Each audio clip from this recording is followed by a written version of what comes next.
C'est bon de louer le Seigneur. Hein, quand on loue le Seigneur, c'est comme si c'est le ciel sur la terre. Nous oublions un peu nos soucis, nos tracas, nos luttes. Nous sommes dans la présence de Dieu. Et quand nous sommes dans la présence de Dieu, nous voyons sa grandeur. Nous proclamons son amour. Et Dieu nous visite. Dieu nous fortifie. Gloire à Dieu. On va arriver à un moment important, la prédication de l'Évangile. Donc, comme je l'ai dit, 3 dimanches, on va rester sur le thème du retour de Jésus-Christ. Ce matin, on va voir que c'est une réalité. La semaine prochaine, on verra que c'est pour bientôt.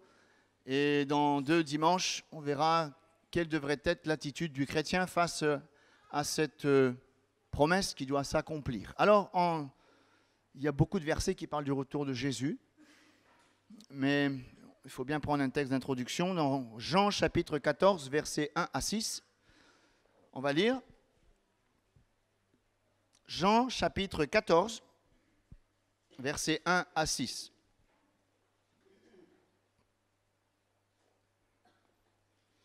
Voici ce que nous pouvons lire. Que votre cœur ne se trouble point.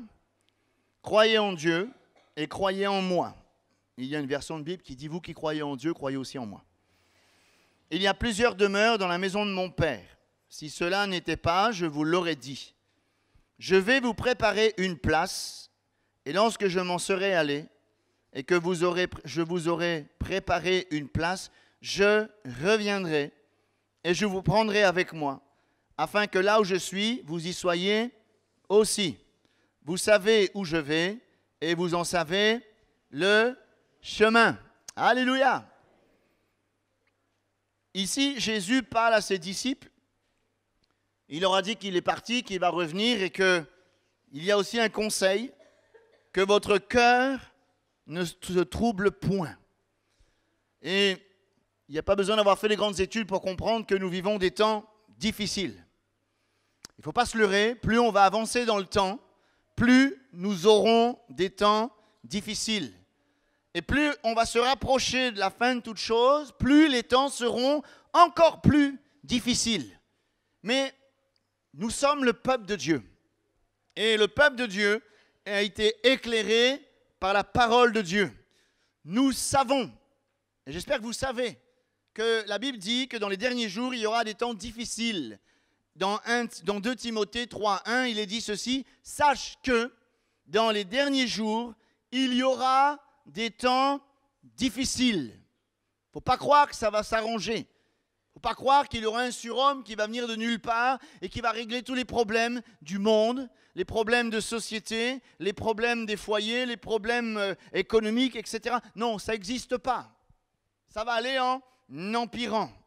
Mais nous savons, nous, peuple de Dieu, que ces temps difficiles, ces choses qui ont été annoncées, ils vont précéder un événement extraordinaire que tout le peuple de Dieu, bien affermi dans la foi, attend impatiemment, c'est le retour glorieux de Jésus-Christ. Et avant qu'il revienne, Jésus, il doit se passer plein de choses. Avant que Jésus revienne, il doit y avoir de l'agitation, il doit y avoir de l'adversité. Jésus doit revenir. Il ne ment pas, Jésus. La seule chose que Dieu ne puisse pas faire, c'est mentir. Et Jésus nous a dit dans cette lecture qu'on vient de faire, « Je reviendrai ». Si Jésus l'a dit, on ne peut pas contrecarrer, on ne peut pas mettre en cause cette parole. Même si la bénédiction de Dieu, elle tarde, même si cette promesse, elle tarde à venir. Parce que, comme il est écrit dans la parole de Dieu, mais il n'y a rien qui a changé. Et il y a longtemps qu'on nous parle du retour de Jésus. Depuis qu'on s'est converti peut-être, depuis longues années, on entend le retour de Jésus, mais il n'y a rien qui change. Le retour de Jésus fait partie de la doctrine de la Bible. C'est une certitude. C'est une des plus grandes prophéties de la Bible. Nous savons que toutes les prophéties qui sont nées dans le cœur de Dieu, elles s'accomplissent certainement. C'est comme ça qu'on reconnaît une prophétie qui vient de Dieu. C'est qu'elle est née dans le cœur de Dieu. Parce que Dieu veille sur sa parole pour l'exécuter. Le retour de Jésus, à l'heure actuelle, c'est encore au stade de prophétie. Elle n'est pas encore accomplie, mais nous savons qu'elle va s'accomplir. Quand on fait un survol de la parole de Dieu, il y a 3 grandes prophéties dans la Bible. La première Depuis la Genèse, la postérité de la femme t'égrasera la tête, tu blesseras le talon. C'est une prophétie. C'est l'annonce de la venue du Messie. Tous les prophètes de l'Ancien Testament annonçaient la venue de Jésus-Christ. Et nous savons que cette prophétie s'est accomplie. On en a encore rappelé dernièrement en célébrant la venue de Jésus. On se rappelle que ce n'est pas une date précise. Juste une parenthèse, Jésus n'est pas né le 24 décembre, mais peu importe, il est né, il est venu. Cette prophétie, elle s'est accomplie. Jésus est venu pour accomplir une œuvre de salut. Il n'est pas venu fonder une religion, il est venu mourir à la croix pour expier nos fautes, nous réconcilier avec Dieu et sauver notre âme. Mission accomplie. Ensuite, deuxième grande prophétie de la Bible, la venue du Saint-Esprit. Dans les derniers temps, je répandrai mon esprit sur toute chair. Jésus a annoncé aussi cette prophétie. Elle s'est accomplie depuis le jour de la Pentecôte, où des langues semblables à des langues de feu se posèrent sur les 120 qui priaient le Seigneur. Et depuis ce jour de la Pentecôte, Dieu n'a cessé de baptiser du Saint-Esprit. Cette promesse, cette prophétie s'est accomplie. Jésus baptise encore du Saint-Esprit. Alléluia! Parce que cette promesse, elle est certaine. Alors cette troisième prophétie, le retour de Jésus, c'est impossible que ça ne se passe pas. Le retour de Jésus, nous l'attendons. Elle n'est pas encore accomplie, cette prophétie. Mais nous pouvons avec certitude, avec conviction dire, elle est certaine. Si les deux premières se sont accomplies, celle-ci s'accomplira certainement. Alors, nous voyons que dans la Bible, Dieu n'est pas un Dieu qui va surprendre son peuple. Dieu n'est pas le Dieu de l'improvisation. J'ai vu qu'à chaque fois qu'il y avait un jugement qui devait s'abattre, Dieu a toujours sonné la trompette. À chaque fois que le jugement devait venir, Dieu a toujours prévenu. Parce que dans le cœur de Dieu, il est écrit que Dieu ne veut pas que les hommes meurent, mais qu'ils parviennent à la connaissance de la vérité et qu'ils soient sauvés. Dans Marc 13, au verset 23, il est dit « Soyez sur vos gardes, car je vous ai tous annoncé d'avance. » Pourquoi je dis ça? Dans l'histoire du peuple de Dieu, aucun jugement n'a eu lieu sans que le Seigneur puisse avertir, sans donner de jour, mais avertir. Regardez, du temps de Noé. La Bible dit que Dieu regardait la terre et les hommes et il voyait que les hommes étaient méchants, tournés vers le mal. Alors Dieu a prévenu Noé. Noé, un homme intègre, juste, eh bien il faut que tu prépares une arche, un bateau. Alors Noé a construit ce bateau sur une montagne alors que la pluie n'était jamais tombée. À l'époque de Noé, la Bible dit qu'il y avait une rosée qui venait humecter la terre, les sources d'eau n'étaient pas encore ouvertes, les cieux n'étaient pas encore ouverts, la pluie n'était jamais tombée. Voilà un vieux bonhomme qui reçoit la pensée de Dieu de construire une arche pour sauver lui et sa famille et aussi les animaux et tous ceux qui croiraient. Mais en réalité, il n'y a pas beaucoup qui ont cru. Mais Dieu a annoncé.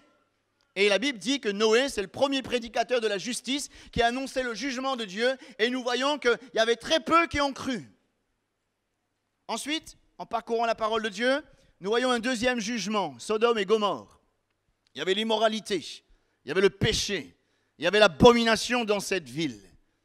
Et là, il y avait Lot qui s'était égaré. Mais Dieu, lui, voulait sauver Lot.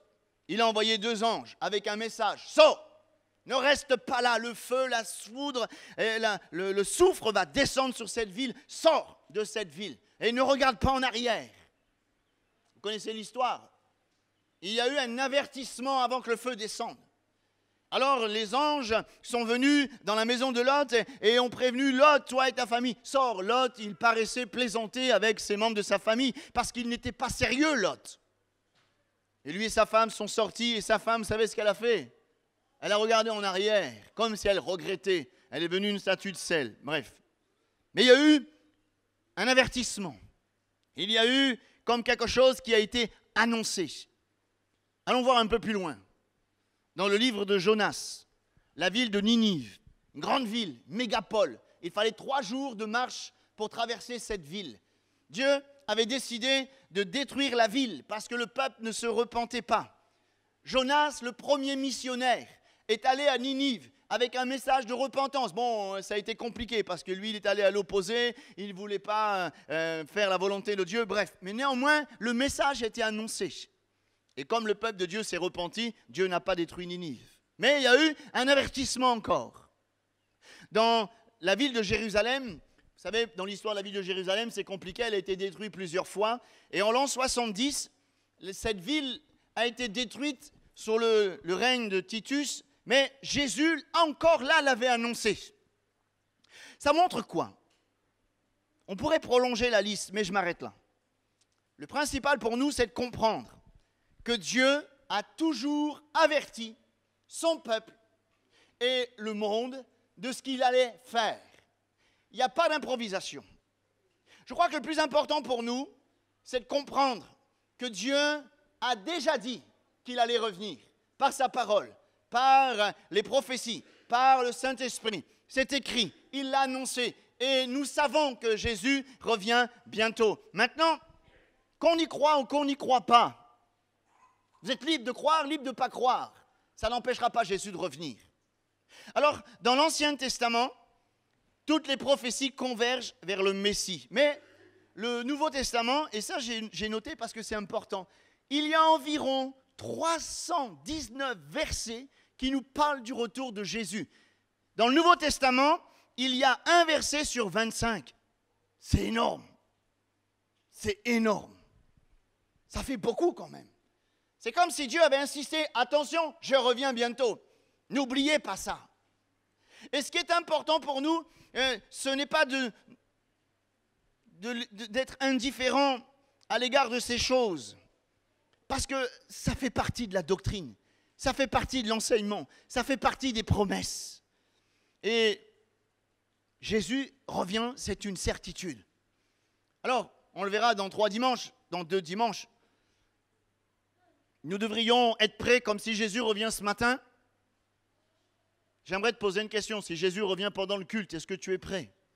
Est-ce que tu as réglé le problème de tes péchés avec Jésus-Christ? Est-ce que tu as donné ton cœur à Jésus-Christ? Ou est-ce que tu suis Jésus de loin?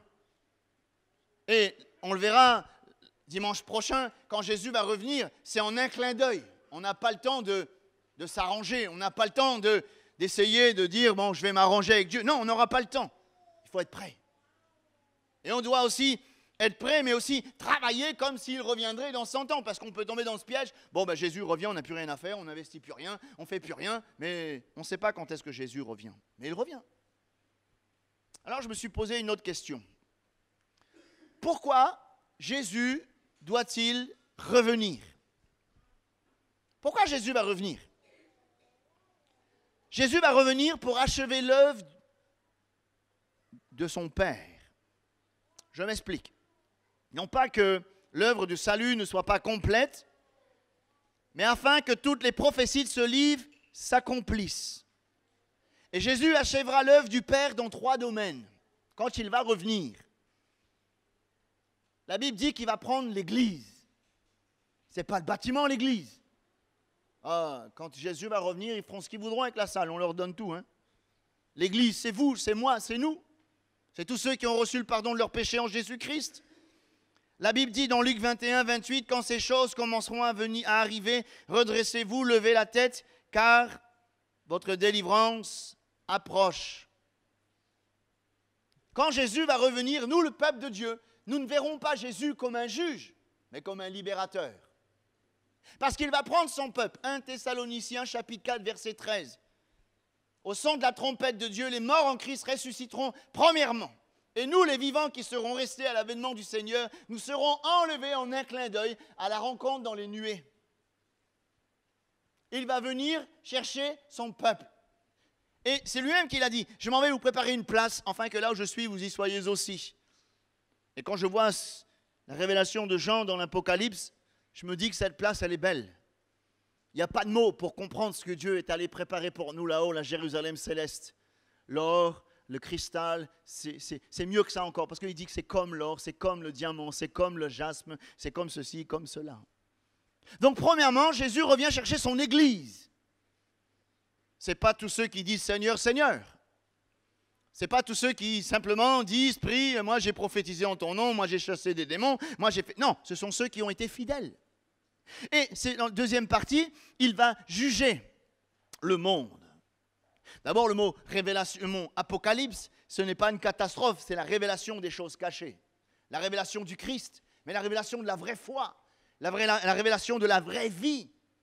Dans 2 Thessaloniciens, chapitre 1, verset 6, il est dit « Car il est de la justice de Dieu de rendre l'affliction à ceux qui vous affligent, de vous donner à vous qui êtes affligés du repos avec nous, lorsque le Seigneur Jésus apparaîtra du ciel avec les anges dans sa puissance, au milieu des flammes de feu, pour punir ceux qui ne connaissent pas Dieu et ceux qui n'obéissent pas à l'évangile de notre Seigneur Jésus-Christ. » Alors, il ne connaît pas Dieu et punit, ça veut dire que ceux qui ont fermé leur cœur, ceux qui ont fermé leur cœur au salut, à Jésus-Christ, à ce qu'il a accompli. Et aussi à ceux qui n'obéissent pas. Parce qu'il y a de ceux qui savent, mais ils ne veulent pas changer de vie, ils ne veulent pas s'engager. Alors il y aura une rétribution.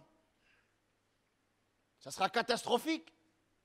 Quand Jésus va revenir, les chrétiens authentiques seront enlevés, mais les autres, tu vas chercher ton frère, tu vas chercher ta sœur, peut-être qu'un dimanche matin, tu vas venir au culte, la salle sera fermée parce que l'église sera déjà enlevée. Ça sera la catastrophe. On raconte l'histoire d'un homme qui prenait toujours à la rigolade. Sa femme était persévérante. Et un soir, il a fait un rêve. C'était un cauchemar, mais enfin, ça a été salutaire. Il a rêvé que Jésus était revenu. Il cherchait sa femme partout. Ah, chérie, t'es où? Jésus était revenu. Le lendemain, il a mis sa belle chemise blanche, il est venu à l'église, il a donné son cœur à Jésus. Alléluia. Mais quand Jésus va revenir, il va enlever l'église, il va y avoir la rétribution. Et puis, dans Daniel chapitre 7, troisième facette, le but de son retour, c'est établir son règne de justice et de paix. Il est dit dans Daniel 7, on lui donna la domination, la gloire et le règne, et tous les peuples, les nations, les hommes de toute langue le servirent. Sa domination est une domination éternelle qui ne passera point, et son règne ne sera jamais détruit. C'est pour ça qu'il est dit que quand Christ apparaîtra, tout genou fléchira devant lui et confessera qu'il est Seigneur. Et là, ça sera un moment de victoire, un moment où Christ va établir son règne. Alors, une autre question. Pourquoi le retour de Jésus est-il aimé, entre guillemets, par les uns et redouté par les autres? Parce que le retour de Jésus est un message qui est à la fois merveilleux et redoutable. C'est comme l'épée. Merveilleux pour ceux et celles qui ont saisi le salut en Jésus-Christ. Merveilleux pour ceux qui espèrent en un royaume qui n'est pas de la terre. Merveilleux pour ceux qui ont une espérance glorieuse en Jésus-Christ. Merveilleuse pour ceux qui sont cachés en Jésus-Christ, parce que lorsqu'il paraîtra, la Bible dit que nous paraîtrons aussi avec lui. Alléluia. Quand nous sommes authentiques avec Jésus-Christ, mais nous disons Maranatha, Seigneur viens. Et lorsqu'il paraîtra, nous savons que nos combats seront finis et nous aspirons après le retour de Jésus-Christ. Oui ou non? Dis, Seigneur, pas tout de suite parce que tu as un problème. Ça veut dire que tu n'es pas prêt. Ça veut dire que tu n'es pas en paix avec Dieu. Et cette réunion a été organisée pour que tu puisses être en paix avec Dieu. Et ce message est aussi redoutable pour ceux qui n'ont pas d'espérance. Ceux qui n'ont pas la paix avec Jésus-Christ, ils seront dans la confusion. Ça sera terrible. Je réfléchis, quand l'Église sera enlevée, le Saint-Esprit ne sera plus sur la terre, donc il ne pourra plus convaincre de péché, de jugement, de justice. Mais il y aura la parole, parce que la Bible va rester là, hein. Quand l'Église sera enlevée, tous ceux qui nous ont méprisés, tous ceux qui nous ont persécutés, ils viendront, mais ils avaient raison. Ils vont essayer de lire la parole de Dieu, mais comme il n'y a plus le Saint-Esprit, ils ne pourront plus être convaincus. Ça sera la confusion. Alors, il y a plusieurs attitudes face au retour de Jésus. Premièrement, il y a les incroyants, les incrédules. 2 Pierre, chapitre 3, verset 3, « Sachant avant tout que dans les derniers jours, il viendra des moqueurs avec les railleries, marchant selon leur propre convoitise en disant « Où est la promesse de son avènement ?» Car, depuis que les pères sont morts, tout demeure comme dès le commencement de la création. Il y a beaucoup de gens qui n'arrivent pas à admettre que Jésus doit revenir. Quand nous allons prêcher l'évangile dans la rue, on dit « Jésus revient », ils nous regardent avec des yeux. Wow, c'est impossible, comment Jésus peut revenir? Comment vous pouvez croire une telle chose? Mais c'est exactement ce qui s'est passé du temps de Noé. Noé, on l'a pris pour un fou. Il a annoncé, oui, le déluge va venir, la pluie va venir, les écluses des sources d'eau vont s'ouvrir. Mais Noé, tu es fou, la pluie n'est jamais tombée. Et un jour, la pluie est tombée. La porte de l'arche, c'est Dieu qui l'a fermée. Tout le monde est venu voir le vieux fou. Noé, ouvre la porte. Même si Noé voulait ouvrir la porte, quand Dieu ferme une porte, elle est fermée. Beaucoup d'incrédulité. Et j'ai remarqué que ce que le monde ne comprend pas, il le méprise. Ne trouverons pas étrange, frères et sœurs, d'être persécutés à cause de notre foi lorsque nous annonçons le retour de Jésus. Parce que quand le monde ne comprend pas, il rejette, il se moque, il méprise. Quelque part, c'est normal que nous, chrétiens, dans cette génération, nous soyons de plus en plus persécutés. Nous verrons ça la semaine prochaine. Mais la pluie est tombée du temps de Noé. Le fou avait raison. Peut-être qu'on t'a déjà dit que tu es fou quand tu parles du retour de Jésus. Peut-être qu'on t'a méprisé. On t'a rejeté à cause de ta foi, à cause du message du retour de Jésus-Christ. Mais ce n'est pas grave. Un jour, quand Jésus reviendra, ceux qui t'ont méprisé seront dans la confusion. Alléluia. Ensuite, il y a l'attitude des chrétiens. L'attitude des chrétiens, malheureusement, il y a des chrétiens qui ne croient pas au retour de Jésus. Beaucoup espèrent en Jésus. Beaucoup croient en Jésus. Mais ils croient pour les choses de la terre. Beaucoup espèrent en Jésus-Christ simplement du moment qu'il me donne la santé, il pourvoit mes besoins, il me donne un travail, la délivrance. Mais que dit l'apôtre Paul? L'apôtre Paul dit dans 1 Corinthiens 15, 19, « Si c'est dans cette vie seulement que nous espérons en Christ, nous sommes le plus malheureux de tous les hommes. » Je crois que si nous croyons en Jésus, c'est d'abord pour aller un jour avec lui dans le ciel. Vous êtes d'accord avec ça? Si ce n'est pas ça, on va croire en vain. On ne met pas simplement notre confiance en Jésus pour avoir une protection, pour avoir une délivrance, pour avoir une bénédiction spéciale, parce que la Bible dit que servirait-il à un homme de gagner le monde entier s'il perdait son âme? Nous sommes sauvés pour le ciel. Alléluia. Et il y a de ceux qui ne sont pas prêts parce que peut-être que leur vie n'est pas correcte devant Dieu. Il y a des chrétiens qui ont peur du retour de Jésus parce que leur vie n'est pas correcte. Et puis, heureusement, il y a des chrétiens qui sont sincères, éclairés. Et ils savent que le retour de Jésus, c'est une délivrance. C'est la fin des combats, la fin des luttes. Pour nous, chrétiens sincères, authentiques, le retour de Jésus est d'abord un jour de délivrance. Le retour de Jésus est un jour où nous verrons notre Sauveur face à face. Le retour de Jésus, c'est le jour où nous allons régner pleinement en Jésus-Christ. Déjà, on règne, mais là, on va régner pour l'éternité. La Bible dit qu'on va même juger les anges, juger les nations. C'est un jour où il n'y aura plus de pleurs, plus de larmes, plus de combats. Et on célébrera les noces de l'agneau. Alléluia! Et qu'est-ce qu'on va faire dans le ciel? On va célébrer Jésus toute l'éternité. On ne sera même pas fatigué. Il n'y aura même pas de chaise longue dans le ciel. Alléluia! Parce qu'on ne sera jamais fatigué. Notre part, on va louer le Seigneur. Il n'y aura même pas de soleil parce que la gloire de Dieu nous éclairera. Et dans l'Apocalypse, chapitre 1, verset 3, « Heureux celui qui lit et ceux qui entendent les paroles de la prophétie, car ils gardent les choses qui y sont écrites, car le temps est proche. » Quand on parle du retour de Jésus, notre cœur, il doit, « Seigneur, viens, Maranatha. » J'espère que tout chrétien ici peut le faire. Et l'occasion t'est donnée encore de te repentir, de te mettre de l'ordre dans ta vie et de sortir de cette situation qui t'empêcherait d'aller au ciel quand Jésus va revenir. C'est sérieux. On peut rater un rendez-vous. On peut rater un train. Il n'y en a pas à La Réunion. On peut rater un avion. On peut rater quelque chose. Mais ne ratez pas le retour de Jésus. Restons attachés à Jésus-Christ. Et quand il paraîtra, nous paraîtrons aussi avec lui. Alléluia. Il y a une différence, il y a vraiment une différence entre ceux qui ont une sainte espérance et ceux qui n'en ont pas. Regardez notre pauvre monde. Moi, je ne fais pas de politique, mais je regarde bien les informations. Le monde espère dans un monde nouveau. Il y a un système qui est en train de se mettre en place, la mondialisation. Quel est ce but de la mondialisation? Amener un gouvernement unique dans le sens d'amener une religion unique qui fait les affaires de l'antichrist, de la bête.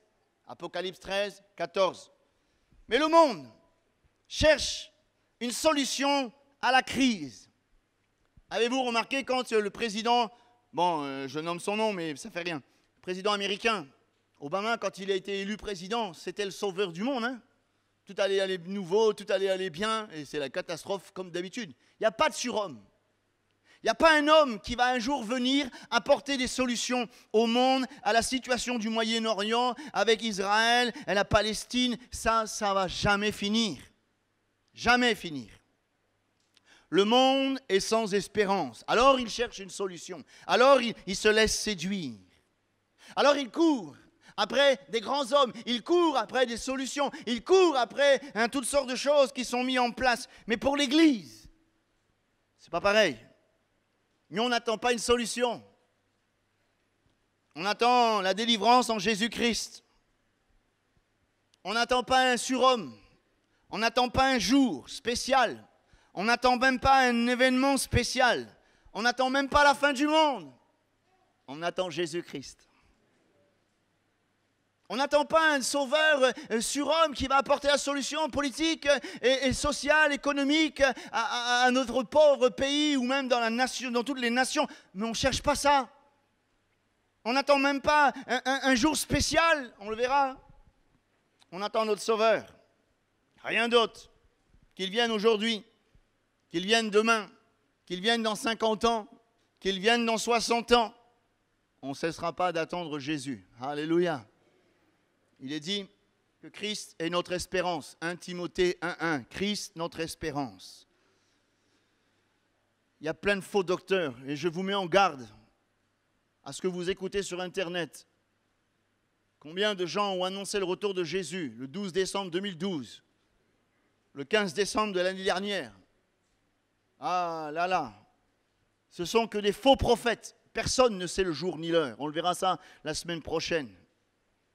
Ne nous laissons pas berner par des fausses prophéties.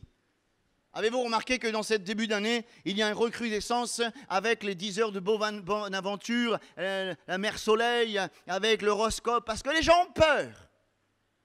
Mais nous armons-nous. Jésus revient bientôt. Il faut être attaché à Dieu. L'avenir est sombre pour notre monde, mais pour nous, il est glorieux en Jésus-Christ. On a une espérance. Elle est glorieuse, alléluia. Le monde s'agite, le monde gémit, le monde déprime, le monde angoisse. Mais nous devons garder la paix en Jésus-Christ. C'est ce qui va faire toute la différence. Parce que nous, on a une sainte espérance. Jésus est notre espérance.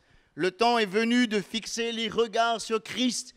Ne nous laissons pas embarrasser par les choses qui vont peut-être nous éloigner. Ne nous laissons pas ébranler par toutes sortes de choses qui doivent arriver.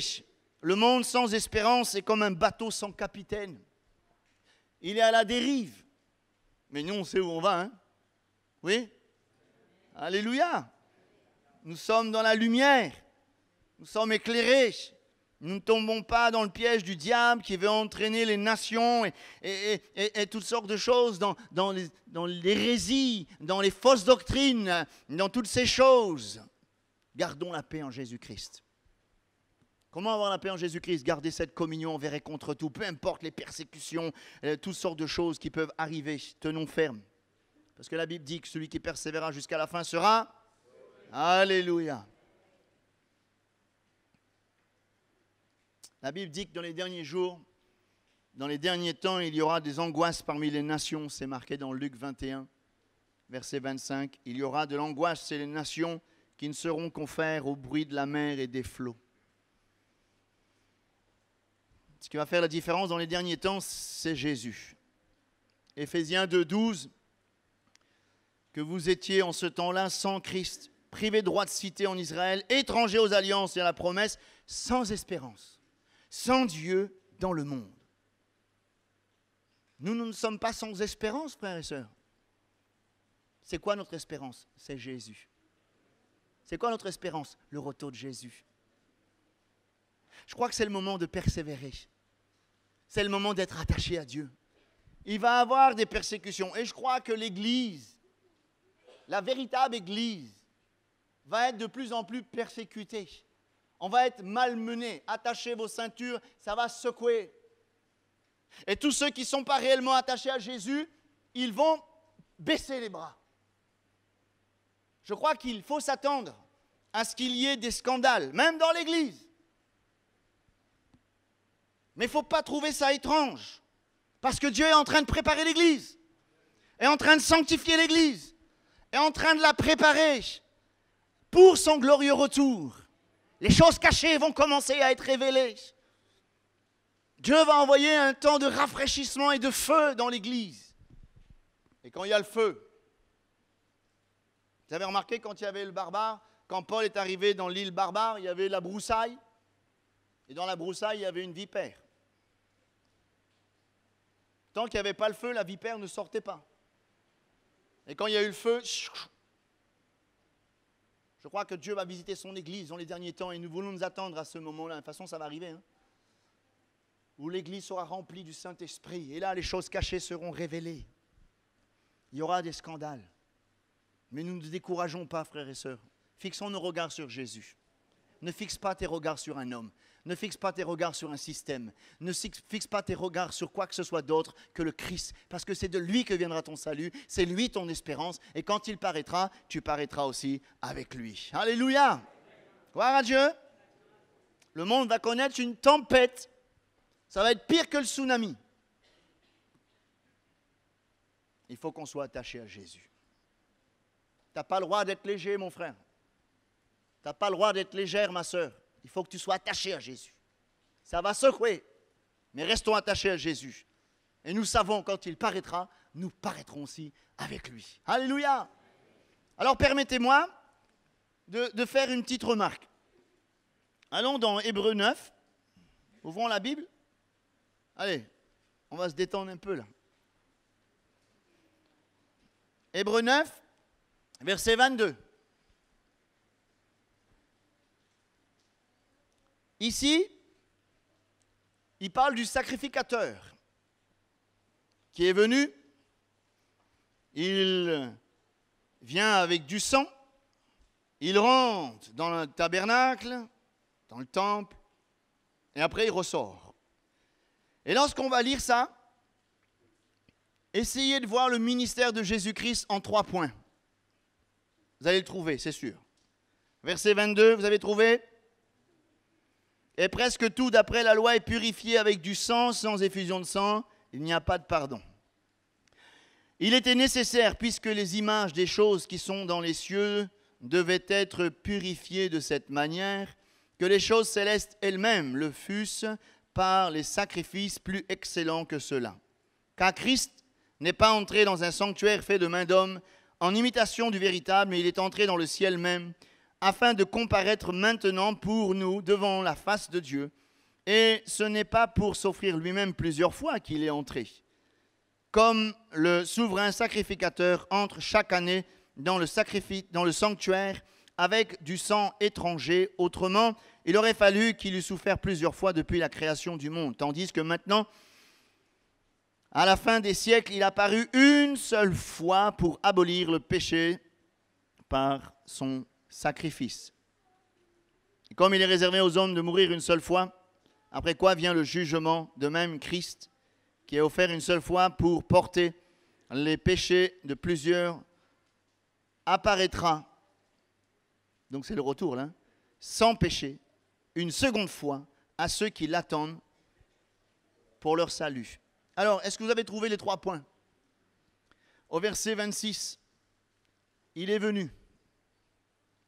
Le verset 24, comparaître maintenant devant la face de Dieu. Il est venu, il est parti. Et le verset 28, il apparaîtra. Ça, c'est important. Les 3 points sont importants. Il est venu, il est parti, mais il reviendra. C'est exactement ce que le souverain le sacrificateur faisait avec le peuple d'Israël. Jésus, c'est le souverain sacrificateur. Le sacrificateur immolait, autrement dit, sacrifiait un agneau devant le tabernacle, la victime expiatoire, c'est-à-dire celle qui paye le prix du péché, et le sang était répandu, c'était l'aspersion du sang, dans le but de pardonner les péchés du peuple. Et nous savons que Jésus, c'est l'agneau de Dieu qui ôte le péché du monde. Il est venu. Il est venu comme victime expiatoire. Il est venu comme l'agneau de Dieu. Il s'est offert. Son sang a coulé pour nous pardonner. Maintenant, le sacrificateur, il entrait dans le lieu saint afin de comparaître devant Dieu en faveur du peuple. Il a porté le sang de la victime, prouvant que la loi a été satisfaite et qu'une vie a été sacrifiée pour le péché à la place des coupables. Jésus, nous l'avons lu, est rentré, non pas dans un tabernacle fait de main d'homme, il est rentré là devant la face de son Père, avec son propre sang, montrant que la loi était satisfaite, qu'il n'y a plus rien à rajouter, tout est accompli. Mais que faisait le peuple quand le souverain sacrificateur, entrait dans le temple? Il restait dehors, il attendait le retour du sacrificateur. Et quand le témoignage de Dieu se manifestait, le sacrificateur, ayant obtenu le pardon de toutes les offenses du peuple, sortait, il bénissait le peuple, et le peuple poussait des cris d'allégresse. C'est facile pour comprendre. Il est venu, il est parti, il reviendra.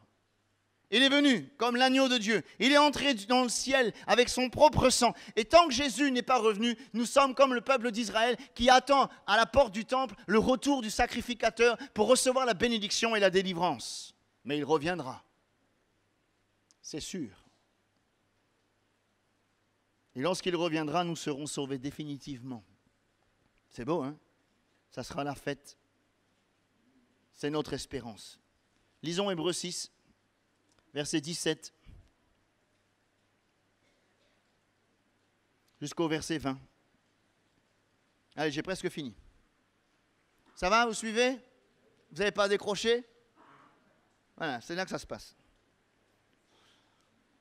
C'est pourquoi Dieu, voulant montrer avec plus d'évidence aux héritiers de la promesse l'immuabilité de sa résolution, intervint par un serment, afin que, par deux choses immuables, dans lesquelles il est impossible que Dieu mente, nous trouvions un puissant encouragement, nous dont le seul refuge a été de saisir l'espérance qui nous a été proposée. Cette espérance, nous la possédons comme une encre de lame sûre et solide. Elle pénètre au-delà du voile, là où Jésus est entré pour nous comme précurseur, ayant été fait souverain sacrificateur pour toujours, selon l'ordre de Melchisédek. Gloire à Dieu. Dans ce texte, il est parlé d'une encre qui symbolise notre espérance. Le frère, il a un bateau là-bas. Et quand c'est trop loin, il ne peut pas mettre l'encre. Mais au bord, il met l'encre. Et quand le bateau il a l'encre, il peut y avoir la houle. Le bateau va être secoué, c'est sûr. Mais il va rester là. Vous comprenez? Il va être secoué le bateau, oui, c'est sûr, mais parce qu'il y a l'encre. Il reste là, ferme, attaché. C'est exactement ce qui va se passer. Si nous, chrétiens, nous n'avons pas l'espérance de la gloire à venir, du retour de Jésus, d'être délivrés de tous nos combats et d'aller avec Jésus-Christ, eh bien quand il va y avoir la tempête, nous serons comme un bateau qui n'a pas d'amarre. Nous serons comme un bateau qui n'a pas d'ancre. Alors on va se laisser emporter par toutes sortes de fausses doctrines. Mais nous, on sait que Christ est notre espérance. Alléluia! Et Jésus, notre seule espérance pour les chrétiens authentiques, quand il paraîtra, nous paraîtrons aussi. C'est pourquoi ne perdons pas courage. Ne laisse pas les événements enlever l'espérance que Dieu a mis en toi. Peu importe ce qui nous arrive, l'essentiel c'est qu'un jour on soit sauvé. Peu importe si c'est dur, peu importe si on nous abandonne, peu importe si on nous persécute, on sait qu'il revient. On sait que quand il reviendra, si nous avons gardé cette espérance comme une encre solide, quand il reviendra, nous paraîtrons aussi avec lui. Alléluia! Ne perdons pas notre salut pour quelques incompréhensions, ne perdons pas notre salut pour quelques découragements, ou peut-être parce qu'on n'a pas eu ce qu'on voulait, parce que ceci... Le plus important, c'est d'être un jour avec lui dans le ciel. Tu n'as pas le droit de remettre ton salut en cause pour quelque chose que tu n'as pas eu. Pour une incompréhension. Non. Ton salut est plus précieux que cela. Ça a coûté la vie de Jésus-Christ. Alléluia. Je termine. Nous désirons que chacun de vous montre le même zèle pour conserver jusqu'à la fin une pleine espérance. Alléluia. Nous y sommes. En sorte que vous ne vous relâchiez point et que vous imitiez ceux qui, par la foi et la persévérance, héritèrent des promesses. Deux choses. Conserver l'espérance. Et ensuite, ne pas se relâcher. Et ensuite, persévérer. Donc ça fait 3, pas 2. 3. Persévérer. Je crois que nous avons besoin de persévérance. On a besoin d'être attaché à Jésus. Ça va secouer, frères et sœurs. Mais Christ est notre espérance. Alléluia. Nous savons qu'il vient bientôt. Et on va rester attaché à Jésus. Maranatha, Seigneur, viens bientôt. Et dimanche prochain, si Jésus n'est pas revenu, s'il nous revient, de toute façon, ce ne sera plus la peine là-haut. On verra tout comme on connaît. On verra les signes précurseurs. Matthieu 24, Marc 13, Luc 21. Et pour nous montrer que c'est pour bientôt, très bientôt. Et dans 15 jours, on verra quelle devrait être notre attitude. Parce qu'on pourrait dire, ok, Jésus revient, ben, il est bon, alors nous fermons les portes, nous fermons les fenêtres, nous restons là, nous attendons. Ok? Quand je venais d'arriver à La Réunion, à Montvert, il y avait un groupe de prière qui avait proclamé que c'était le retour de Jésus. Alors, ils donnaient leur voiture, ils vendaient leur voiture. Ils vendaient leur maison et ils étaient tous rassemblés dans une maison et ils ne faisaient plus rien. Ils attendaient la fin du monde. Ah là là. Quand Jésus va revenir, il faut qu'il nous trouve en action. On ne va pas se renfermer sur nous-mêmes. Mais ça, on verra dans 15 jours. On rend grâce à Dieu et on proclame notre espérance. Jésus revient. Alléluia. Merci Seigneur pour ta parole ce matin. Elle est la vérité. Elle est